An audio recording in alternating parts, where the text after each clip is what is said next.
Hi hello friends, welcome to the channel. ಮುದ್ದು ಸೊಸೆ ನಾಳಿನ ಸಂಚಿಕೆಯಲ್ಲಿ ಏನಾಗುತ್ತೆ ಅಂತ ನೋಡ್ಕೊಂಬಂದ್ಬೇಡ ಬನ್ನಿ. ಇಲ್ಲಿ ದೇವರ ಫಲಿತಾಂಶ ಬಂದೇ ಬಿಡ್ತು. ವಿನಂತಿಗೆ ಶಿಕ್ಷೆ ಆಗೇ ಬಿಡ್ತು. ಕೊನೆಗೆ ಒಂದಾಗೆ ಬಿಟ್ರು ಭದ್ರಾ, ಇಲ್ಲಿ ವಿದ್ಯಾ, ಹಾಗೇನೆ ಇಲ್ಲಿ ಶಿವರಾಮೇಗೌಡ ಸರಿಯಾದ ಶಿಕ್ಷೆ ಕೊಟ್ಟೇ ಬಿಟ್ಟ ವಿನಂತಿಗೆ, ಹಾಗೆ ಸಾವಿತ್ರಿಗೆ. ಹಾಗಾದ್ರೆ ಇಂದಿನ ಸಂಚಿಕೆಯಲ್ಲಿ ಏನಾಗುತ್ತೆ ಅಂತ ನೋಡ್ಕೊಂಬಂದ್ಬೇಡ ಬನ್ನಿ. ಇಲ್ಲಿ ಸಂಚಿಕೆ ಶುರುವಿನಲ್ಲಿ ಭದ್ರಾ ಹೇಳ್ತಾನೆ, ನಾನು ಯಾವುದೇ ಕಾರಣಕ್ಕೂ ಇಲ್ಲಿ ವಿನಂತಿನ ಯಾವುದೇ ರೀತಿ ಟಚ್ ಕೂಡ ಮಾಡಿಲ್ಲ. ಅದಕ್ಕೋಸ್ಕರ ನನಗೆ ಯಾವುದೇ ರೀತಿ ಭಯ ಇಲ್ಲ.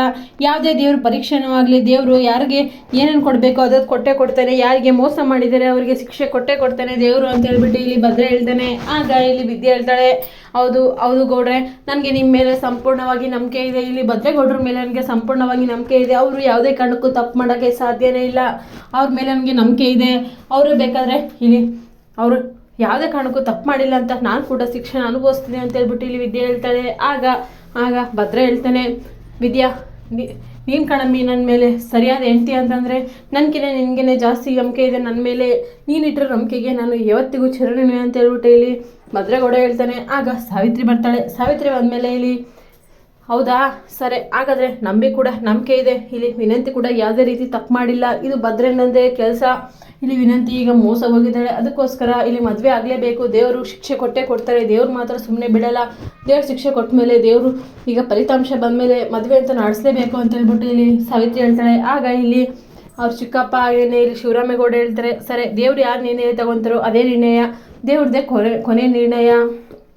ಇಲ್ಲಿ ಆಮೇಲೆ ಯಾರ್ಯಾರು ತಪ್ಪು ಅವರವ್ರು ಒಪ್ಕೊಳ್ಳೇಬೇಕು ಅಂತ ಹೇಳ್ಬಿಟ್ಟು ಇಲ್ಲಿ ಶಿವರಾಮ ಹೇಳ್ತಾನೆ. ಆಗ ಎಲ್ಲರೂ ಕೂಡ, ಊರಿನ ಜನ ಕೂಡ, ಸರಿ ಹೌದು, ಇಲ್ಲಿ ಶಿವರಾಮೇಗೌಡರು ಹೇಳಿರೋದು ಕರೆಕ್ಟಾಗೇ ಇದೆ.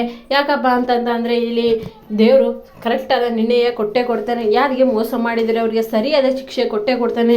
ಅದಕ್ಕೋಸ್ಕರ ಅಂತಾನೆ ಈಗ ವ್ರತ ಮಾಡೋಣ, ಬೆಂಕಿ ಮೇಲೆ ನಡೆಸೋಣ ಇಬ್ಬರನ್ನು ಕೂಡ. ಅಲ್ಲಿ ಯಾರು ಕಾಲು ಸುಟ್ಕೊತಾರೆ, ಯಾರಿಗೆ ದೇವರು ಅನುಗ್ರಹ ಇಲ್ಲದೆ ಯಾರು ಕಾಲು ನೋವು ಪಡ್ತಾರೆ, ಅದನ್ನು ಮುಗ್ಸೋಕ್ಕಾಗಲ್ವೋ ಅವರೇ ಈ ಶಿಕ್ಷೆನ ಅನುಭವಿಸ್ತಾರೆ. ಅವ್ರದ್ದೇ ತಪ್ಪಿರುತ್ತೆ. ಇಲ್ಲಿ ನ್ಯಾಯವಾಗಿ ಇದ್ದರೆ ದೇವರು ಕೂಡ ಅವ್ರ ಪರವಾಗಿ ನಿಂತ್ಕೊಂಡು ಬೆಂಕಿನ ದಾಟಕ್ಕೆ ದೇವರು ಕೂಡ ಹೆಲ್ಪ್ ಮಾಡ್ತಾರೆ. ಆದರೆ ಅವರು ಅನ್ಯಾಯವಾಗಿ ಇದ್ದರೆ ದೇವರು ಕೂಡ ಸಹಾಯ ಮಾಡಲ್ಲ.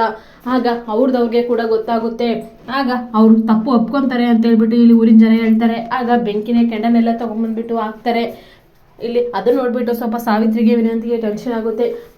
ಏನಪ್ಪ ಮಾಡೋದು ಈಗ ಅಂತ ಹೇಳ್ಬಿಟ್ಟು ವಿನಂತಿ ಹೇಳ್ತಾಳೆ. ಆಗ ಅವರಮ್ಮ ಹೇಳ್ತಾಳೆ, ಏನು ಟೆನ್ಷನ್ ತೊಗೋಬೇಡ, ಇಲ್ಲಿ ವಿನಂತಿ ನಿನ್ನ ಕೈಲಾಗುತ್ತೆ, ನೀನು ಮಾಡಿಬಿಡು, ಇದೊಂದೇ ಮಾಡಿಬಿಟ್ರೆ ನೀನು ಊರಿನ ಜನ ಎಲ್ಲ ಸೇರಿಬಿಟ್ಟು ಮದುವೆ ಮಾಡ್ತಾರೆ. ಆಗ ನೀನು ಭದ್ರನ ಹೆಂಡತಿ ಆಗ್ತೀಯಾ, ಶಿವರಾಮೇಗೌಡನ ಸೊಸೆ ಆಗ್ತೀಯಾ, ಇದೊಂದೇ ನೀನು ಏನೇ ಮಾಡಿಬಿಟ್ಟು ಮಾಡಲೇಬೇಕು ಅಂತ ಹೇಳ್ಬಿಟ್ಟು ಇಲ್ಲಿ ಸಾವಿತ್ರಿ ಹೇಳ್ತಾರೆ. ಆಗ ಈಶ್ವರಿ ಚಿತ್ರ ಖುಷಿ ಬೀಳ್ತಾ ಇರ್ತಾರೆ. ನೋಡಮ್ಮ ಎಂಥ ಟ್ವಿಸ್ಟ್ ಕೊಟ್ಟರು, ಈಗ ಅವ್ರದ್ದಿದೆ ವಿನಂತಿ ಕತೆ, ಅವಳು ಕೆಟ್ಟದ ಮೇಲೆ ನಡೆದು ಬಿಡಲಿ, ಯಾವ ಥರ ನಡೀತಾಳೆ ನೋಡ್ತೀನಿ ನಾನು ಕೂಡ ಅಂತ ಹೇಳ್ಬಿಟ್ಟು ಇಬ್ಬರು ಕೂಡ ಕಾತುರದಲ್ಲಿ ಎಲ್ಲರೂ ಕೂಡ ನೋಡ್ಕೊತಾ ಇರ್ತಾರೆ. ಆಗ ಇಲ್ಲಿ ಎಲ್ಲ ಪೂಜೆ ನಡೆಸ್ತಾರೆ, ಮಂಗಳಾರತಿ ತೊಗೊತಾ ಇರ್ತಾರೆ. ಮಂಗಳಾರತಿ ತೊಗೋಬೇಕಾದ್ರೆ ಹೇಳ್ತಾರೆ, ವಿದ್ಯಾ, ನನಗೆ ನಂಬಿಕೆ ಇದೆ ಗಂಡನ ಮೇಲೆ, ನನ್ನ ಗಂಡ ಯಾವುದೇ ರೀತಿ ತಪ್ಪು ಮಾಡಿಲ್ಲ ಅಂತ ಹೇಳ್ಬಿಟ್ಟು, ಅದಕ್ಕೋಸ್ಕರ ನಾವು ಈ ಪಂದ್ಯದಲ್ಲಿ ಗೆಲ್ತೀವಿ ಅಂತ ಹೇಳ್ಬಿಟ್ಟು ಹೇಳ್ತಾರೆ. ಆಗ ಇಲ್ಲಿ ಭದ್ರೇಗೌಡ ಕೂಡ ಹೇಳ್ತಾರೆ, ಹೌದು, ನಾನು ಯಾವುದೇ ರೀತಿ ತಪ್ಪು ಮಾಡಿಲ್ಲ, ದೇವರೇ ನನಗೆ ಶಿಕ್ಷೆ ಕೊಡೋಕ್ಕೆ ಸಾಧ್ಯನೇ ಇಲ್ಲ. ನಾನು ದೇವ್ರನ್ನ ಸರಿಯಾಗಿ ಬೇಡ್ಕೊತಾ ಇದ್ದೀನಿ. ದೇವರೇ, ನನ್ನ ವಿದ್ಯೆನ ಯಾವುದೇ ಕಾರಣಕ್ಕೂ ದೂರ ಮಾಡಬೇಡಪ್ಪ. ನೀನು ಗೊತ್ತಿದೆ ನನಗೆ ಸತ್ಯ ಇಲ್ಲ, ನಿನ್ಗೆ ಯಾವ್ದು ನ್ಯಾಯ ಯಾವ್ದು ಅನ್ಯಾಯ ಅಂತ ಗೊತ್ತಿದೆಲ್ಲ, ನೀನು ಸರಿಯಾದ ತೀರ್ಪು ಕೊಡಪ್ಪ ಅಂತ ಹೇಳ್ಬಿಟ್ಟು ಇಲ್ಲಿ ಭದ್ರೇಗೌಡ ಬೇಡ್ಕೊತಾನೆ. ಅದಾದಮೇಲೆ ಇಲ್ಲಿ ವಿನಂತಿ ತಗೊತಾಳೆ, ದೇವರೇ ಕಾಪಾಡಪ್ಪ, ನಾನು ಈ ಭದ್ರೇಗೌಡ ಮದುವೆ ಆಗಬೇಕು ಅನ್ನೋ ಆಸೆ ಮೇಲೆ ಈ ರೀತಿ ಮಾಡಿದ್ದೀನಿ ಅಷ್ಟೇ. ನನಗೆ ಮಾವ ಅಂದರೆ ಫುಲ್ ಇಷ್ಟ, ಅದು ನಿಮಗೂ ಕೂಡ ಗೊತ್ತಿದೆ. ನನಗೆ ಸಹಾಯ ಮಾಡಪ್ಪ ದೇವರು ಅಂತ ಹೇಳ್ಬಿಟ್ಟು ವಿನಂತಿ ಕೂಡ ಬೇಡ್ಕೊತಾಳೆ. ಅದಾದಮೇಲೆ ಎಲ್ಲರೂ ಕೂಡ ಬೇಡ್ಕೊಂಡ್ಮೇಲೆ ಇಲ್ಲಿ ವಿದ್ಯಾ ಭದ್ರಾ ಇಬ್ಬರು ಕೂಡ ಕೆಂಡದ ಮೇಲೆ ನಡ್ಕೊಂಬರ್ಬೇಕಾಗಿರುತ್ತೆ. ಇಲ್ಲಿ ವಿದ್ಯಾ ಭದ್ರಾ ಆರಾಮಾಗಿ ಇಬ್ಬರು ಕೂಡ ಕೆಂಡದ ಮೇಲೆ ನಡ್ಕೊಂಬಂದ್ಬಿಟ್ಟು ಹೊರಗಡೆ ಬರ್ತಾರೆ. ಬಂದಮೇಲೆ ಇಲ್ಲಿ ವಿನಂತಿದು ನೆಕ್ಸ್ಟ್ ಸರ್ತಿ ಆಗಿರುತ್ತೆ. ಆಗ ಜನರೆಲ್ಲ, ಸರಿ, ಇವರಿಬ್ಬರು ಆರಾಮಾಗಿ ನಡ್ಕೊಂಬಂದಿದ್ದಾಯಿತು ಕೆಂಡದ ಮೇಲೆ. ಈಗ ವಿನಂತಿ ನೀನು ಸರಿದಿ, ಈಗ ನೀನು ಹೋಗ್ಬಿಟ್ಟು ಕೆಂಡದ ಮೇಲೆ ನಡ್ಕೊಂಬರಮ್ಮ ಅಂತ ಹೇಳ್ಬಿಟ್ಟು ಇಲ್ಲಿ ಹೇಳ್ತಾರೆ ಊರಿನ ಜನ ಎಲ್ಲ. ಆಗ ಸಾವಿತ್ರಿ, ಏನಿಲ್ಲ ಟೆನ್ಷನ್ ತೊಗೊಬೇಡ ವಿನಂತಿ, ಕೂಲ್ ಹೋಗು, ನಿನ್ನ ಕೈಲಾಗುತ್ತೆ ಅಂತ ಹೇಳ್ಬಿಟ್ಟು ವಿನಂತಿನೇ ಕಳಿಸ್ತಾಳೆ. ಆಗ ವಿನಂತಿ ಜೋರಾಗಿ ಭಯ ಬಿತ್ಕೊಂಡು ಹತ್ಕೊತ ಬರ್ತಾಳೆ ಕೆಂಡದ ಮೇಲೆ. ಬಂದಮೇಲೆ ಅರ್ಧಕ್ಕೆ ಬಂದಮೇಲೆ ಅವ್ರಿಗೆ ಫುಲ್ಲು ಕಾಲು ಸುಡೋಕ್ಕೆ ಸ್ಟಾರ್ಟ್ ಆಗುತ್ತೆ. ಆಗ ದೇವ್ರ ಶಕ್ತಿ ಗೊತ್ತಾಗುತ್ತೆ.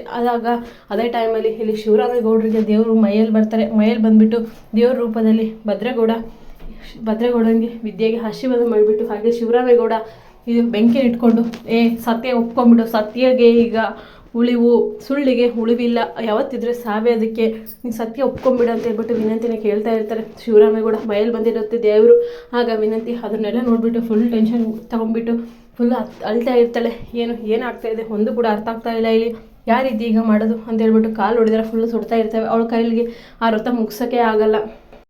ಆಗ ಊರಿನ ಜನಗೆಲ್ಲ ಗೊತ್ತಾಗುತ್ತೆ, ಇವಳಿಗೆ ವ್ರತ ಮುಗ್ಸೋಕೆ ಆಗ್ತಾ ಇಲ್ಲ, ಹಾಗಾದರೆ ಇವಳು ಮೋಸ ಮಾಡಿದ್ದಾಳೆ, ಹಾಗೆ ಇವಳು ಈಗ ಸುಳ್ಳು ಹೇಳ್ತಾ ಇದ್ದಾಳೆ ಅಂತ ಹೇಳ್ಬಿಟ್ಟು ಅರ್ಥ ಆಗುತ್ತೆ. ಅದಾದಮೇಲೆ ವಿನಂತಿನ ಕೇಳ್ತಾರೆ ಇಲ್ಲಿ ಶಿವರಾಮ, ಒಪ್ಕೋ ನೀವು ಮೋಸ ಮಾಡ್ತಾ ಇದೀಯಾ ಅಂತ ಹೇಳ್ಬಿಟ್ಟು ಆಗ ಇಲ್ಲಿ ವಿನಂತಿ ಹತ್ಕೊಂತ ಒಪ್ಕೊಂಡ್ಬಿಡ್ತಾಳೆ. ಹೌದು, ನಾನು ಮೋಸ ಮಾಡಿದ್ದೀನಿ, ಇದರಲ್ಲಿ ನಮಗೂ ಬಾವದು ಯಾವುದೂ ಕೂಡ ತಪ್ಪಿಲ್ಲ, ಮಾಮದು ನಾನೇನೆ ನನಗೆ ಬೇಕು ಅಂತ ಹೇಳ್ಬಿಟ್ಟು ಔಷಧಿ ಹಾಕ್ಬಿಟ್ಟು ಅವ್ರನ್ನ ಮಲಗಿಸ್ಬಿಟ್ಟು ನಾನೇ ಹೋಗ್ಬಿಟ್ಟು ಅವ್ರ ಪಗಲಲ್ಲಿ ಮಲ್ಕೊಂಡೆ ಅಷ್ಟೇ. ಅದಕ್ಕೋಸ್ಕರ ಈಗ ನನ್ನ ಯಾಕೆ ಈ ರೀತಿ ಮಾಡ್ತಾ ಇದ್ದೀರ ನೀವು? ನಾನು ಒಪ್ಕೊಂಡಿದ್ದೀನಲ್ವ ಸತ್ಯ, ಬಿಟ್ಬಿಡಿ ನನ್ನ ಅಂತ ಹೇಳ್ಬಿಟ್ಟು ಇಲ್ಲಿ ವಿನಂತಿ ಹೇಳ್ತಾ ಇರ್ತಾಳೆ. ಆಗ ಶಿವರಾಮ ಹೇಳ್ತಾನೆ, ಏನು ಕರೆಕ್ಟಾಗಿ ಹೇಳಿ, ನೀನು ಕರೆಕ್ಟಾಗಿ ಹೇಳೋ ನೀನು ಸತ್ಯ ಒಪ್ಕೋಬೇಕೀಗ, ನಿನ್ನ ಸಂದರ್ಭ ಮುಗ್ದಿದೆ ಈಗ ನೀನು ಅಂತ ಹೇಳ್ಬಿಟ್ಟು ಈಗ ಶಿವರಾಮ ಹೇಳ್ತಾರೆ. ಆಗ ಅದನ್ನೆಲ್ಲ ಕೇಳಿಸ್ಕೊಂಡು ಇಲ್ಲಿ ವಿನಂತಿ ಹೇಳ್ತಾಳೆ, ಹೌದು ನನಗೆ ಕ್ಷಮಿಸ್ಬಿಡಿ ದೇವರೇ ನಾನು ಕ್ಷಮಿಸ್ಬಿಡಪ್ಪ, ನಾನು ಒಪ್ಕೊತಾ ಇದ್ದೀನಲ್ಲ ಸತ್ಯ, ನನ್ನನ್ನು ಬಿಟ್ಬಿಡ್ರಿ ಅಂತ ಹೇಳ್ಬಿಟ್ಟು ಇಲ್ಲಿ ವಿನಂತಿ ಹೇಳ್ತಾಳೆ. ಆಗ ಅದನ್ನೆಲ್ಲ ಕೇಳಿಸ್ಕೊಂಡು ಇಲ್ಲಿ ಅಜ್ಜಿ, ಮೋಹಿನಿ ಹಾಗೆ ಈಶ್ವರಿ ಎಲ್ಲರೂ ಕೂಡ ಖುಷಿ ಪಡ್ತಾರೆ. ಈ ವಿನಂತಿ ಕೊನೆಗೂ ಸತ್ಯ ಒಪ್ಕೊಂಡು ಇವಳು ಇಷ್ಟೆಲ್ಲ ತನ್ನ ಒಳಗಡೆ ಮುಚ್ಚಿಟ್ಕೊಂಡು ಸತ್ಯನ ಇಷ್ಟು ಜನ ಏನು ಗೊತ್ತಿಲ್ಲದೆ ಇರೋ ಥರ ಇದು ಮಾಡ್ತಾಯಿದ್ವು, ಆದರೆ ಇದನ್ನು ದೇವರೇ ಬಂದುಬಿಟ್ಟು ಪರಿಹಾರ ಮಾಡಬೇಕಾಯಿತು ಅಂತ ಹೇಳ್ಬಿಟ್ಟು ಎಲ್ಲರೂ ಕೂಡ ಅನ್ಕೊತಾರೆ. ಆಗ ಇಲ್ಲಿ ಶಿವರಾಮೇಗೌಡನ್ನ ಸಮಾಧಾನ ಮಾಡಿಬಿಟ್ಟು ಶಾಂತಿಗೊಳಿಸ್ಬಿಟ್ಟು ಎಲ್ಲರೂ ಕೂಡ ದೇವರು ಅಂತ ಹೇಳ್ಬಿಟ್ಟು ಕಾಲೇ ಮುಗಿದ್ಬಿಟ್ಟು ನಮಸ್ಕಾರ ಮಾಡ್ಕೊತಾರೆ. ಇಲ್ಲಿ ವಿನಂತಿ ಹಾಗೇನೆ ಸಾವಿತ್ರಿ ಇಬ್ಬರು ಕೂಡ ಸತ್ಯ ಒಪ್ಕೊಂಡು ಎಲ್ಲರೂ ಕೂಡ ಊರನ್ನೆಲ್ಲ ಚೀತು ಎಂಥ ಕೆಲಸ ಮಾಡಿಬಿಟ್ಲು ಸಾವಿತ್ರಿ. ಈ ಸಾವಿತ್ರಿ ನಾವು ಇವಳಿಗೆ ನ್ಯಾಯ ಕೊಡೋಕ್ಕಂತ ಅಂದ್ಬಿಟ್ಟು ಬಂದ್ವಿ, ಆದರೆ ಇವಳು ನಮಗೆ ಮೋಸ ಮಾಡಿಬಿಟ್ಲು ಅಂತ ಹೇಳ್ಬಿಟ್ಟು ಇಲ್ಲಿ ಅನ್ಕೊತಾ ಇರ್ತಾರೆ.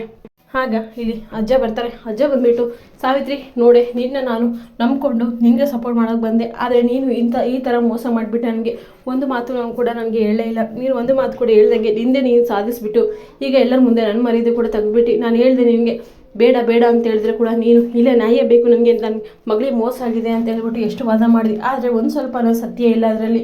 ನಿನ್ನ ಮಗಳೇ ಈಗ ಒಪ್ಕೊಂಡಿದ್ದಾರೆ, ಎಲ್ಲರ ಮುಂದೆ ಮಾನ ಮರ್ಯಾದೆ ಹೋಯ್ತು, ಯಾವ ರೀತಿ ಈಗ ಮಾಡ್ತೀಯ ಅಂತ ಹೇಳ್ಬಿಟ್ಟು ಇಲ್ಲಿ ಅಜ್ಜ ಕೇಳ್ತಾರೆ. ಆಗ ಸಾವಿತ್ರಿ ಹೇಳ್ತಾಳೆ, ಇಲ್ಲ ಅಪ್ಪ ಚಿಕ್ಕಪ್ಪ, ನಾನೇನು ಮಾಡಲಿ, ನನ್ನ ಮಗಳನ್ನ ಮದುವೆ ಮಾಡಿಬಿಟ್ಟು ಮನೆ ಸೊಸೆ ಮಾಡಬೇಕಿತ್ತು, ಅದಕ್ಕೆ ಈ ರೀತಿ ಸುಳ್ಳು ಹೇಳಿದೆ. ನೋಡ್ದೆ ಇವರು ಈ ರೀತಿ ಮಾಡ್ತಾರೆ ಅಂತ ಅಂದ್ಕೊಂಡಿರಲಿಲ್ಲ. ಕೊನೆ ಮೂಮೆಂಟಲ್ಲಿ ಮದುವೆ ನಿಲ್ಲಿಸ್ಬಿಟ್ಟು ಇಷ್ಟೆಲ್ಲ ರಾಗಂತಾಯಿತು, ಇಲ್ಲಾಂತಂದರೆ ಮದುವೆ ನಡೆದೇ ಬಿಡ್ತಾಯಿತ್ತು, ಇಷ್ಟೊತ್ತಿಗೆ ನನ್ನ ಮಗಳು ಸೊಸೆ ಆಗ್ಬಿಡ್ತಾ ಇಲ್ಲ ಅಂತ ಹೇಳ್ಬಿಟ್ಟು ಸಾವಿತ್ರಿ ಹೇಳ್ತಾಳೆ. ಆಗ ನೀನು ಸುಮ್ಮನೆ ಇನ್ಮೇಲಿಂದ ನಿನ್ನ ವಿಚಾರಕ್ಕೆ ನಾನು ಯಾರೂ ಕೂಡ ಬರಲ್ಲ, ಯಾವುದೇ ಕಾರಣಕ್ಕೂ ನೀನು ನಂಬಲ್ಲ ಈಗಲಿಂದ ಅಂತ ಹೇಳ್ಬಿಟ್ಟು ಎಲ್ಲರೂ ಹೊಟ್ಟೋಗ್ತಾರೆ. ಹಾಗಾಗಿ ವಿದ್ಯಾ ಭದ್ರ ಇಬ್ಬರು ಕೂಡ ಒಂದಾಗ್ತಾರೆ. ಭದ್ರ ಹೇಳ್ತಾನೆ, ವಿದ್ಯಾ ನೀನಿರೋದಕ್ಕೆ ಇಷ್ಟೆಲ್ಲ ಸಾಧ್ಯ ಆಗಿದ್ದು, ನೀನು ಒಳ್ಳೆ ಹೆಂಡ್ತಿ, ನನಗೆ ನೀನಿಲ್ಲ ನಾನು ಇರೋಕ್ಕಾಗಲ್ಲ ಅಂತ ಹೇಳ್ಬಿಟ್ಟು ಇಲ್ಲಿ ಭದ್ರ ಹೇಳ್ತೇನೆ. ಆಗ ವಿದ್ಯೆ ಹೇಳ್ತಾಳೆ, ಹೌದು ನೀವು ಕೂಡ ಒಳ್ಳೆಯರೇ, ನೀವು ಯಾವತ್ತೂ ಮೋಸ ಮಾಡೋಕ್ಕೆ ಸಾಧ್ಯನೇ ಇಲ್ಲ ಅಂತ ನನಗೆ ಗೊತ್ತಿತ್ತು, ಅದಕ್ಕೋಸ್ಕರ ನಮ್ಮ ನಂಬಿಕೆನೇ ಇಷ್ಟು ದೂರ ನಮಗೆ ಕರ್ಕೊಂಬಂದಿದೆ, ನೀವು ಅದೇ ಕಾರಣಕ್ಕೂ ಅಂಥ ಹುಡುಗಿನ ಕಣ್ಣೆತ್ತಿ ಕೂಡ ನೋಡಲ್ಲ, ಆದರೆ ಆ ಸ್ಥಿತಿಗೆ ಮಾಡೋಕ್ಕೆ ಸಾಧ್ಯನೇ ಇಲ್ಲ ಅಂತ ನನಗೆ ನಂಬಿಕೆ ಇತ್ತು ಅಂತ ಹೇಳ್ಬಿಟ್ಟು ಇಲ್ಲಿ ಹೇಳ್ತಾಳೆ ವಿದ್ಯೆ. ಅದನ್ನು ಕೇಳಿಸ್ಕೊಂಡು ಎಲ್ಲರೂ ಕೂಡ ಖುಷಿ ಬೀಳ್ತಾರೆ. ಇದು ಶಿವರಾಮ ಕೂಡ, ಹೌದು ನನ್ನ ಮಗ ಆ ರೀತಿ ಮಾಡೋಕ್ಕೆ ಸಾಧ್ಯನೇ ಇಲ್ಲ, ನನ್ನ ಮಗ ಕ್ಷಮಿಸಿಬಿಡು, ನಾನು ಎಷ್ಟೆಲ್ಲ ಮಾತಂದೆ ನಿನಗೆ ಆ ಕೆಲಸ ಮಾಡಿರ್ಬೋದು ಅಂತ ಹೇಳ್ಬಿಟ್ಟು ಈಗ ಎಲ್ಲ ಸಾಬೀತಾಯಿತು ಅಲ್ವಾ, ಖುಷಿಯಾಗಿರೋಣ ಅಂತ ಹೇಳ್ಬಿಟ್ಟು ಎಲ್ಲರೂ ಕೂಡ ಒಂದಾಗ್ತಾರೆ. ಇದಾಗಿತ್ತು ಇವತ್ತಿನ ಸಂಚಿಕೆ. ನಿಮಗೇನಾದರೂ ಈ ಸಂಚಿಕೆ ಇಷ್ಟ ಆದರೆ ಪ್ಲೀಸ್ ಲೈಕ್ ಮಾಡಿ, ಶೇರ್ ಮಾಡಿ, ಕಮೆಂಟ್ ಮಾಡಿ. Thank you for watching.